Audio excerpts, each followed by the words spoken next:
बिस्मिल्लाहिर्रहमानिर्रहीम। अस्सलाम वालेकुम दोस्तों, मैं हूं फियाज अंसारी। दोस्तों आज एक और ज़बरदस्त रेसिपी लेकर आए हैं, बहुत ही टेस्टी, बहुत ही मज़ा होने के साथ साथ बनती मिनटों में। इंशाल्लाह रेसिपी आपको बहुत पसंद आएगी। तो दोस्तों यहाँ लिया है हमने एक दरमियाने साइज़ का आलू, जिसको हमने छील लेना है और इसकी हमने कटिंग करनी है चिप्स की शेप में। और एक चीज़ का ख्याल रखना है, ये मोटे नहीं होने चाहिए, इसको हमने बारीक ही काटना है। तो ये आप देख रहे हैं इतने बारीक होने चाहिए, इससे ज़्यादा मोटे नहीं होने चाहिए। और अब हमने क्या करना है, हमने इनको अच्छे तरीके से धो लेना है। इसके ऊपर बहुत सा स्टार्च होता है, वो उतारना बहुत ज़रूरी होता है, वरना ये जब बनाएंगे तो बहुत ही सॉफ्ट होंगे। तो आप देख रहे हैं इसमें कितना पीला सा ये पानी होता है, ये सारा हमने धोकर निकाल देना है। तो ये देखिए, जब तक ये पानी इस तरह से साफ़ नहीं हो जाता हम इसको धोते जाएंगे। तो आपको दिखाते ये देखिए, और अब ये काफ़ी सॉफ्ट हो चुके हैं। जब ये बनेंगे तब वैसे नहीं, तब तो काफ़ी क्रिस्पी होंगे। तो अब ये सॉफ्ट है, अब ये तैयार है। अब हमने क्या करना है, बिस्मिल्लाहिर्रहमानिर्रहीम।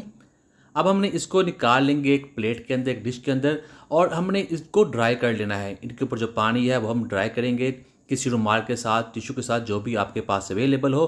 तो ये हो चुके हैं ड्राई। अब हमने क्या करना है, हमारे पास है एक मोज़रेला चीज़ का स्लाइस, जिसकी हमने कटिंग करनी है बिल्कुल फ्रेंच फ्राइज़ की तरह। तो आपको दिखाते ये देखिए। और अब हमने इसको फिर काट लेना है। इसके हमने छोटे छोटे टुकड़े बना लेने हैं, तकरीबन हाफ इंच के करीब। तो आप देख रहे हैं कि कितना साइज़ है, ये देखिए इस तरह से ही होने चाहिए। बिस्मिल्लाहिर्रहमानिर्रहीम। अब हमने लेना है आलू का एक पीस, और इसके ऊपर रख देंगे इस मोज़रेला चीज़ के टुकड़े को, और इसके ऊपर थोड़ा सा हम स्प्रिंकल कर देंगे ऑरिगैनो। ये वही है जो हम पिज़्ज़ा में यूज़ करते हैं, ये बहुत ही ईजिली जनरल स्टोर से मिल जाता है। और अब हम इसके ऊपर थोड़ी सी डाल लेंगे कुटी हुई लाल मिर्च, तकरीबन एक चुटकी, और थोड़ा सा इसके ऊपर नमक डाल लेंगे। और अब हमने इसको फोल्ड कर लेना है, इस किनारे से कर ले चाहे दूसरे किनारे से कर ले। तो ये बहुत ही आसानी के साथ हो जाएगा, ये टूटेगा नहीं, क्रैक नहीं होगा। तो इसको हम रोल करते जाएंगे इस तरह से। तो ये देखिए ये हो जाएगा। अब हमने इसको बाइंडिंग करने के लिए हमारे पास एक स्टिक है, तो वो इसके अंदर डाल लेंगे, दोनों तरफ से क्रॉस कर देंगे। तो ये देखिए इस तरह से ये बन जाएगा। और इसी तरह हम दूसरे भी तैयार कर लेंगे।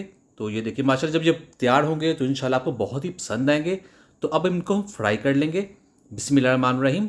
तो ऑयल को कर लिया है हमने गरम, और इसके अंदर ऐड कर देंगे इन स्नैक्स को, और इनको हम फ्राई करेंगे तकरीबन 4 से 5 मिनट के लिए।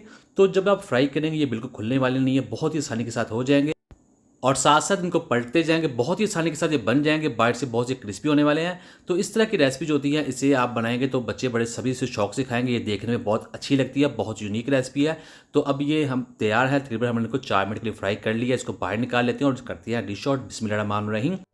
अल्हम्दुलिल्लाह चीज़ी पोटैटो बाइट्स बनकर तैयार हो चुकी हैं। तो उम्मीद करता हूं दोस्तों आपको आज की वीडियो पसंद आएगी। वीडियो पसंद आई, वीडियो को लाइक कीजिएगा, चैनल भी नया चैनल को सब्सक्राइब कीजिए, अच्छा सा कमेंट जरूर कीजिएगा। इंशाल्लाह आपको जवाब जरूर मिलेगा। तो अब दीजिए फियाज अंसारी को इजाज़त। अल्लाह हाफिज़।